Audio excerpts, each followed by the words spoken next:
आज के वीडियो में मैं आपको प्रिंसिपल्स ऑफ मैनेजमेंट के बारे में एक दो चीज़ें बताऊंगा। तो चलिए बिना टाइम वेस्ट किए हुए स्टार्ट करते हैं। सबसे पहली चीज़ प्रिंसिपल को समझते हैं। देखिए, प्रिंसिपल जो होता है उसका मतलब ये आपके स्कूल का प्रिंसिपल नहीं है। यहाँ पर प्रिंसिपल का मतलब है एक सिद्धांत। ठीक है, प्रिंसिपल जो होता है वो एक स्टेटमेंट होता है जो आपको किसी भी चीज़ के बारे में फंडामेंटल ट्रुथ बताता है। यानी कि ये एक ऐसी चीज़ है जो यूनिवर्सली एक्सेप्टेड है। ये एक ऐसी सच्चाई है जो सभी ने मानी है। और इस प्रिंसिपल का जो बेस होता है वो होता है cause and effect relationship. For example, Newton ने आपको ग्रेविटेशनल फोर्स के बारे में समझाया, तो कॉज एंड इफेक्ट रिलेशनशिप से प्रिंसिपल को समझते हैं। देखिए, एप्पल जो है ऊपर से नीचे की तरफ गिरा था, ये उसका इफेक्ट था। उसके पीछे जो कॉज था वो था ग्रेविटेशनल फोर्स। ठीक है, इसी कॉज एंड इफेक्ट रिलेशनशिप से ग्रेविटेशनल फोर्स निकला जो एक फंडामेंटल ट्रुथ बन गया। तो यहीं से हम कह सकते हैं कि प्रिंसिपल एक ऐसा स्टेटमेंट होता है जो फंडामेंटल ट्रुथ बताता है। अब देखते हैं मैनेजमेंट प्रिंसिपल्स क्या होते हैं। मैनेजमेंट प्रिंसिपल्स एक मैनेजर के लिए वो गाइडलाइंस होती हैं जो एक मैनेजर को किसी भी काम को करने के लिए या किसी भी डिसीजन को लेने के लिए काफ़ी हेल्पफुल रहती हैं। दूसरी बात यह है, मैनेजमेंट प्रिंसिपल्स कभी भी किसी मैनेजर को रेडीमेड सॉल्यूशन नहीं प्रोवाइड कराते कि हर सिचुएशन के लिए ये प्रिंसिपल सक्सेस गारंटी के साथ आएगा। ऐसा नहीं है। मैनेजमेंट प्रिंसिपल्स केवल गाइड कर सकता है कि आपको इस सिचुएशन में ऐसे ऐसे डील करना है। वो उस चीज का परमानेंट सॉल्यूशन नहीं है। ठीक है, अब देखेंगे हम मैनेजमेंट प्रिंसिपल्स के फीचर और कुछ कैरेक्टरिस्टिक्स। देखिए, मैनेजमेंट प्रिंसिपल्स के 7 फीचर हैं आपके सिलेबस में। एक एक करके सभी फीचर्स को समझते हैं। सबसे पहला फीचर है मैनेजमेंट प्रिंसिपल का कि मैनेजमेंट प्रिंसिपल्स यूनिवर्सली एक्सेप्टेड हैं, यूनिवर्सली अप्लाइड होते हैं।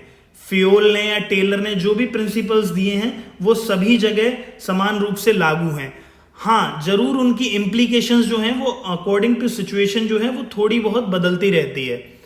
तो पहली चीज, मैनेजमेंट प्रिंसिपल्स जो हैं वो यूनिवर्सली एक्सेप्टेड हैं, चाहे ऑर्गेनाइजेशन बड़ी हो चाहे छोटी हो, चाहे वो प्रॉफिट ऑर्गेनाइजेशन हो चाहे नॉन प्रॉफिट ऑर्गेनाइजेशन हो, चाहे घर हो चाहे स्कूल हो। मैनेजमेंट प्रिंसिपल्स हर जगह लागू होते हैं।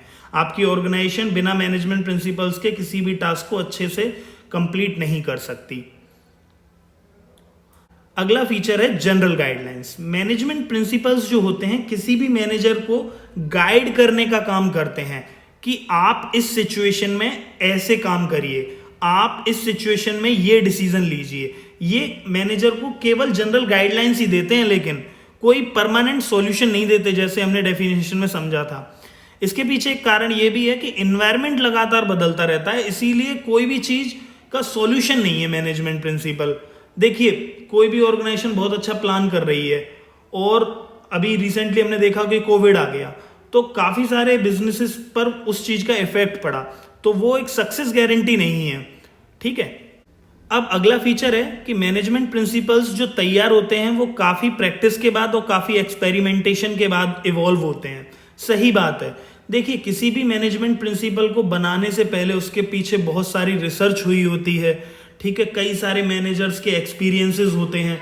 जैसे आपकी इस चैप्टर में फ्योल और टेलर के प्रिंसिपल्स जो डिराइव हुए हैं वो काफ़ी सारी रिसर्च के बाद हुए हैं। काफ़ी ऑर्गेनाइजेशंस में उन्हें लगा कर देखा गया, उनके कॉज और इफेक्ट को समझा गया, तभी तो वो जाके फॉर्म्ड हुए। इसीलिए कहा जाता है कि मैनेजमेंट के जो प्रिंसिपल्स होते हैं वो काफ़ी प्रैक्टिस और काफ़ी एक्सपेरिमेंट्स के बाद ड्राइव होते हैं। अगली चीज़ देखते हैं, मैनेजमेंट का अगला फीचर है मैनेजमेंट प्रिंसिपल्स काफ़ी फ्लेक्सिबल होते हैं। देखिए, मैनेजमेंट प्रिंसिपल्स को एज इट इज़ हर मैनेजर लागू नहीं करता, उन्हें अकॉर्डिंग टू सिचुएशन उस चीज़ को बदलते रहना चाहिए। क्योंकि आपका एनवायरनमेंट डायनामिक है, तो आपको भी बीच बीच में अपने प्लान्स के अंदर और अपने प्रिंसिपल्स को थोड़ा बहुत मॉडिफाइड करते रहना होगा। अगला फीचर है कि मैनेजमेंट प्रिंसिपल्स जो होते हैं वो बिहेवियरल होते हैं नेचर में। यानी कि जैसा ह्यूमन का बिहेवियर है, यानी कि आपका एम्प्लॉय जैसे रिएक्ट कर रहा है उसके हिसाब से आप भी मैनेजमेंट प्रिंसिपल्स को मॉडिफाई करते रहोगे। देखिए, आपकी ऑर्गेनाइजेशन में आपको डील ह्यूमंस के साथ ही करना है, ह्यूमन रिसोर्स के साथ ही करना है, और ह्यूमन रिसोर्स का बिहेवियर जो होता है वो काफ़ी कॉम्प्लेक्स होता है। कॉम्प्लेक्स होता है तो अकॉर्डिंग टू सिचुएशन आपको चीज़ें बदलनी होंगी, उनके बिहेवियर के हिसाब से भी हमें कई बार रिएक्ट करना होता है। तो मैनेजमेंट प्रिंसिपल्स भी बिहेवियरल हो जाते हैं। अगला फीचर है कॉज एंड इफेक्ट रिलेशनशिप। कोई भी प्रिंसिपल जब हम लागू करते हैं तो उसके पीछे के कॉजेज हम देख लेते हैं, उस प्रिंसिपल से हमें क्या क्या इफेक्ट हो रहे हैं ये हम कई बार एक्सपेरिमेंट करके देख लेते हैं, उसी के बाद उस प्रिंसिपल को हम लागू करते हैं। तो मैनेजमेंट प्रिंसिपल्स जो होते हैं वो कॉज एंड इफेक्ट रिलेशनशिप पे काम करते हैं और अकॉर्डिंग टू सिचुएशन जैसे जैसे कॉज एंड इफेक्ट का रिलेशनशिप हमारे सामने आता है उसी हिसाब से हम सिचुएशन के हिसाब से उस प्रिंसिपल को अप्लाई कर देते हैं। अगला फीचर भी लगभग पहले वाले फीचर से सिमिलर ही है, कंटिंजेंट। कंटिंजेंट का मतलब है जैसी सिचुएशन हमारे सामने आएगी किसी पर्टिकुलर पॉइंट ऑफ टाइम पर वैसे हम रिएक्ट करेंगे, वैसे ही प्रिंसिपल्स की एप्लीकेबिलिटी रिएक्ट करेगी। तो यहाँ पर हमारे मैनेजमेंट के सभी प्रिंसिपल्स जो हैं वो कंप्लीट होते हैं। आपने मुझे इतना समय दिया, thank you very much for your time and patience. मिलते हैं नेक्स्ट वीडियो में।